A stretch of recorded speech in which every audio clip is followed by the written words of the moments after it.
dismissed every accomplishment I've made. You've talked about my father. Well, you call me an entitled millennial, I call you a carny succubus, because the dirty secret about you, the dirty secret is you need this generation more than it needs you. What up, y'all? It's KMB, the Sexy Ninja, and the place to be for a Paper Saber universe, and this is the New World Podcast, brother. We're talking about Dynamite, February 26, 2025. Taz, Excalibur, and Tony on commentary. We're in San Diego, California for this one. Oh, and I gotta say, this was a better Dynamite than last week. I'm gonna admit that. I come here for the wrestling, and that's what I got on this show. I don't come here for story. But we started off with Cope. He's in an ambulance. He's after the Mox cult. He's after them. That's how we start the show. Then we have MJF talking to Hangman Adam Page, and he's like, hey, the only three letters I care about now is MJF. No longer this place, blah, blah, blah, blah. And he had the tattoo removal of his ankle, the one that says all in bet, or whatever the tattoo was. It was removed from his skin, which I feel like now I know it wasn't real. It was just something for shock value, but it was removed. The tattoo is gone from MJF's ankle. Then we have Hangman Adam Page rolling up in some, I don't know vehicles, like names of vehicles, but this truck did not feel like cowboy shit. They tried to put some horns on the front. It looked so silly. I was like, what is this? Is this the new age cowboy shit truck? I don't ever see a cowboy driving this, but okay, sure. I mean, he's a new wave cowboy shit. But he comes out.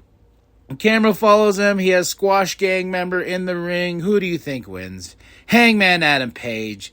He starts cutting a promo after his win. He gets a chair. He sits in the middle, says, I am waiting for MJF. I'm going to sit here. Then MJF comes out with the bloody rag. No blood on his hands, but he's got that bloody rag. And MJF's like, hey, I'm going to go back to the greatest place in the world, my home state.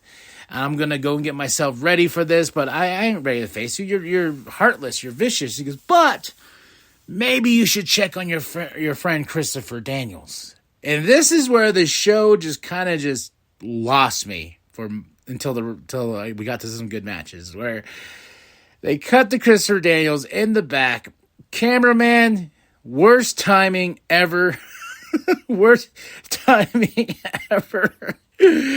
Christopher Daniels was a bloody mess, but he got caught literally on camera blading himself. And what's blading, if you're not known to that term, it's how we get color, which is blood in pro wrestling. And Daniels kind of nicked himself a few times to get a little more blood going or whatnot. But yeah, cameraman, that was on you. Came in, and now it's all over the internet. I'm seeing it all over TikTok. Oh, man. Then here comes MJF. He runs to the back. Where is he? Where is he? And clearly Medical, as he's walking back, the camera's right behind Hangman. Medical is checking on Christopher Daniels, but for some reason, as soon as Hangman, are they scared of him? Is that what this is? Like, as soon as he's walking towards them, they jump away, and Hangman has to yell at them, come back! Help him. This man's bleeding to death.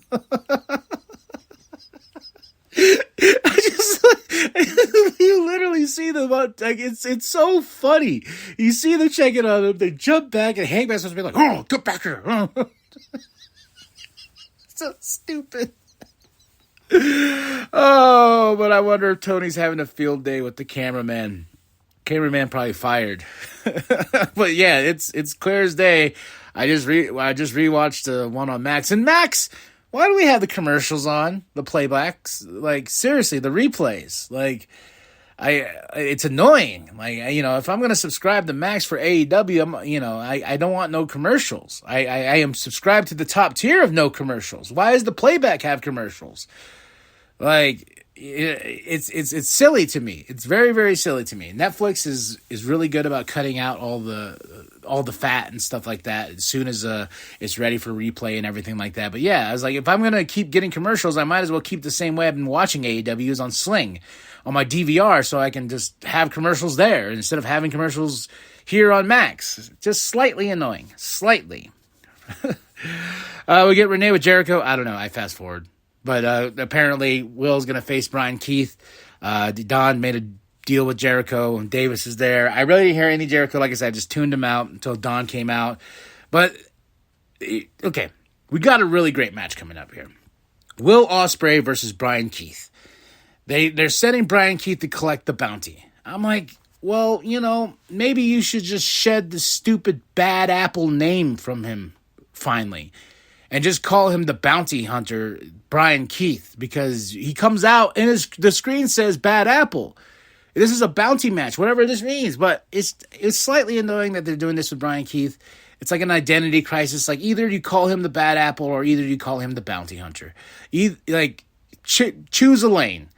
But out of that, Will and Brian have one hell of a match. Don Callis and Kyle Fletcher are up in the skybox. I don't know if that's a skybox. A room watching, Will and Brian are having a match tonight. They are fighting each other back and forth. But, of course, Will gets the win. He looks at Kyle. Kyle's like, bring it on. And I'm like, yeah. And they go and they just start fighting. But, of course, they're being torn apart. Man, this got my blood pumping, man, and this is making me excited for Revolution. I really am excited to see what Kyle Fletcher and Will Ospreay do in that steel cage. No syringes, though. Please, and no bricks. That's all I ask. But Will versus Brian Keith was awesome. Awesome. But we're going into something not so awesome. Mercedes Moné, backstage, 5-10 belts around her waist and arms and everything, and she confronts Billy Starks. I was like, oh, Billy Starks, where have you been? Oh, yeah, you've been in Ring of Honor. But okay, and she throws water in her face. And I like what Billy tried to do. She goes, did you know who I am? I'm like, no one knows who you are. And then here comes Momo, somebody I really don't know either. But this was hilarious. Billy's like, you better watch your back.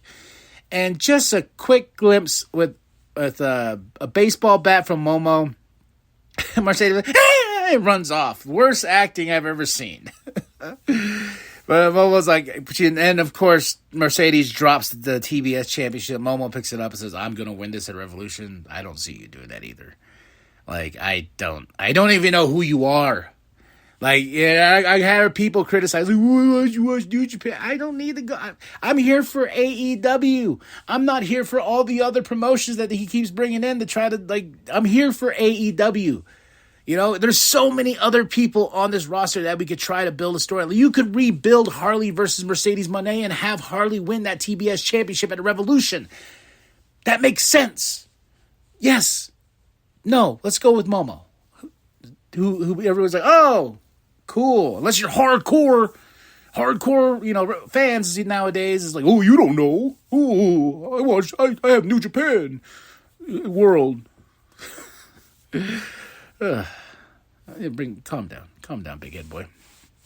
We go into a number one tag team contenders match. Whoever wins is going to face the Hurt Syndicate, Murder Machines versus the Outrunners. And I will say, this was a surprisingly awesome fit between these two teams.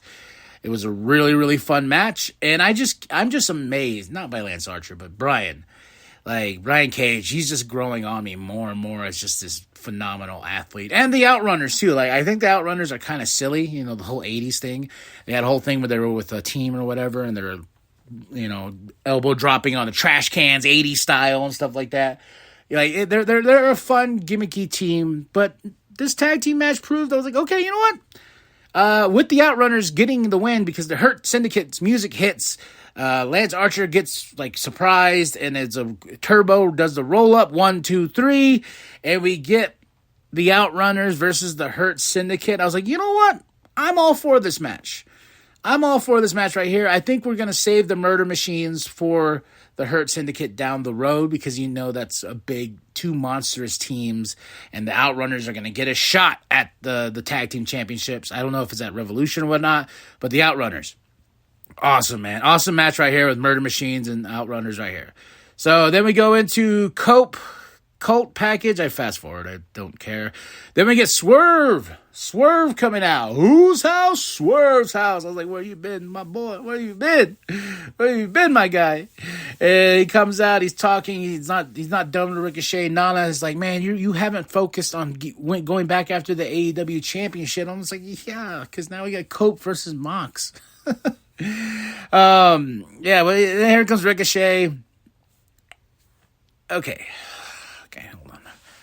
Everyone I see online is like, see? He's a star here. No, he's annoying. Not even a heel annoying. Like, he's just annoying. Ha ha! The stupid freaking laugh. If you're going to say that's heat, that's not heat. That's just like, get off the TV screen. Just go away. Quit being in Swerve's business. Give back the goddamn robe. Like, Swerve deserves better than Ricochet. And I just hope Swerve beats Ricochet's ass. Then after that all was said and done, music was hit. In order to get Ricochet to face Swerve, because Ricochet was like, I'm going to face him again. Ha ha. No. Nana's like, I talked to Tony, and whoever wins between you and Swerve gets a number one contendership match against the AEW champion, whoever that's going to be after Revolution. And I'm hoping Swerve, because Swerve, he said he's not a one-hit wonder, and I want to hold him to that because I believe Swerve can be the champion again and have an even better run than the first time. And then just Ricochet, just go away. Go away, Ricochet. Then we have Renee with Hangman going into his new wave cowboy shit truck. And he's like, he left. He's gone. I'm crazy. Runs away. But he will find MJF. Trios match. Undisputed Kingdom versus FTR and Daniel Garcia. Woo-wee. I'm telling you, this was the night of some good wrestling matches. Pro wrestling matches. I don't care if you want to call them Spot Fest, whatever. This is what I come to AEW for. That's what I came to AEW last week, and I didn't get that on Dynamite, but Collision was better because I had these matches. But yeah, this was a great trios match. We're trying to rebuild to the Trios Championship title picture or whatever.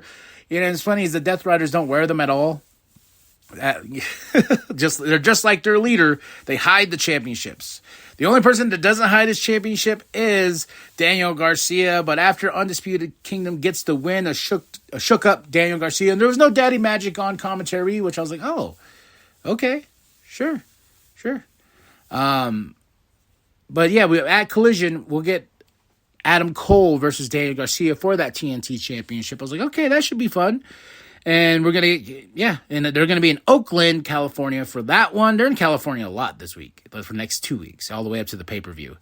But yeah, I'm excited about that. But no, this trios match was awesome. Undisputed Kingdom for the win over FTR, Daniel Garcia. A little tension at the end, but Adam and Daniel Garcia being the leaders they're like, hey, they're trying to back their teams off and be like, hey, we don't do this. Let's just go. Let's celebrate our victory. Then Claudio's in the back. He's like, I'm going to find Cope. Cope wasn't too hard to find. He was right there, and they get in a big old fight.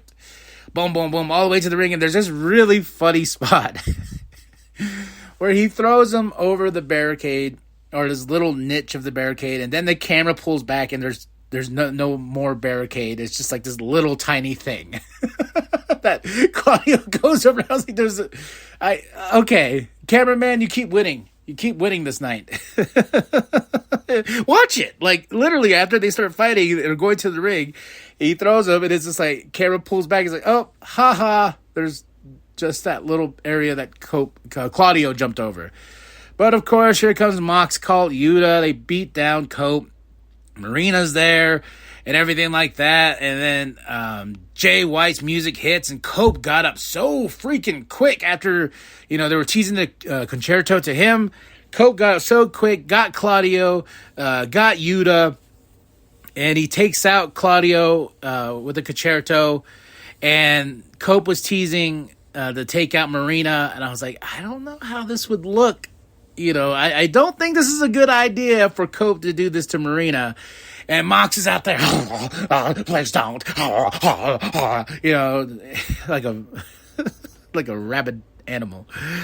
But Willow Nightingale comes out. I'm like, okay, I can accept this because this makes sense. Marina and Mox, and they've been like just constantly cutting her TV time. And Marina gets the concerto from Willow. So I was like, okay, cool. I'm cool with that.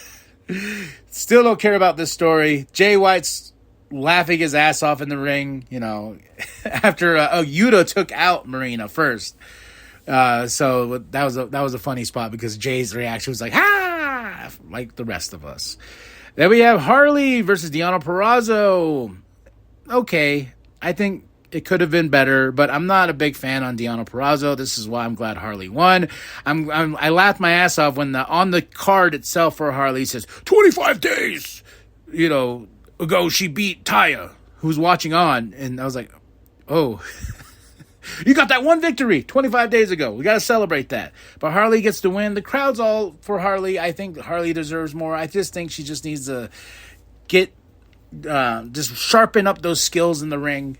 I think that's all she needs to do is just sharpen those skills, and she can be a huge star.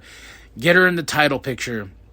And they did Mariah and Tony were on this show because of what Mariah did. They showed a package for them. I was just thinking, but we need to get Harley up there. Harley deserves better. Then we get OC and Takeshita package. Then we get Cope and Willow and Jay. This was kind of silly. But Marina's in the ambulance. Claudio's in the ambulance. And Jay, Willow, and Cope close the door. It's like a movie scene. And it's just their backs, and they're watching the ambulance roll off. But Cope is taking out the Mox cult one by one. Now we get into our International Championship, the main event, my match of the night, Takeshita versus Orange Cassidy. And what's funny is I already knew Takeshita was going to win this match because they're like, who's going to face Kenny Omega at Revolution? I was like, well, it's got to be Takeshita because he has a storyline attached literally to the Don Callis family still. He has nothing tied to Orange Cassidy. But in that, I got an awesome main event here. So in that, I got a really, really strong main event, and it was just back and forth. Great glasses spot. He broke his first pair of glasses. Orange Cassidy took out another pair. Takeshita took him off, gave him to Don Callis, and I was like, please be a third pair. Please be a third pair. No. But he got his glasses back, Orange Cassidy, from Don. Really funny spot is Don was about to, get up out of his chair, but that ref was on his ass so quick. Get down! He's like, oh, hey! But yeah, man, these two went back and forth, and I love Takeshita. I think Takeshita is suitable to be in the main event for the AEW World Championship, and hopefully we get to see it at Revolution. I really want to see that championship. I want it. They are so ashamed to show the championship, and it's just all because of Mox's delusions and whatnot. But Takeshita gets to win. Don jumps in the ring. Miles Davis is there, and we're all celebrating Takeshita. And he puts on the glasses, points at the TV, and just has that damn smirk on his face. But that was Dynamite, February 26, 2025. Taz, Tony, Excalibur on commentary in San Diego, California at the Front Wave Arena. Whew. Match of the night, Takeshita versus Orange Cassidy. Hands down. Second to that, I have two here, potentials. Will Ospreay versus Brian Keith. Second and third, Undisputed Kingdom versus FTR, Daniel Garcia. Moment of the night. I gotta say, it's the cameraman catching Christopher Daniels blading. It's so blunt. And just there, it's just like, I don't, if I was producing, I would be throwing my headset and be like, God damn it, dude, why? This is gonna be on the internet in 2 seconds. So, and MJF and Hangman, I just want to see the match. I don't care about the story between the two. And Christopher Daniels is probably going to interfere some way, somehow at Revolution and probably make MJF lose. So, we shall see. And I bet you $1. I don't know why I thought of this, but I feel like MJF is going to get branded. I don't know why I have this feeling by Hangman Adam Page. I just have this feeling Christopher Daniels is going to walk out with something. And they're going to brand him. I don't know why. It's just a feeling. I'm hooked on a feeling. But that's it. I give this Dynamite a solid 3 out of 5. It was much more entertaining than last week because we got some really stellar matches. Okay?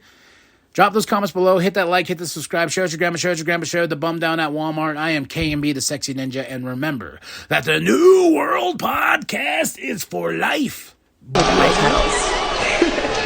If I were you, I'd watch your back. My back?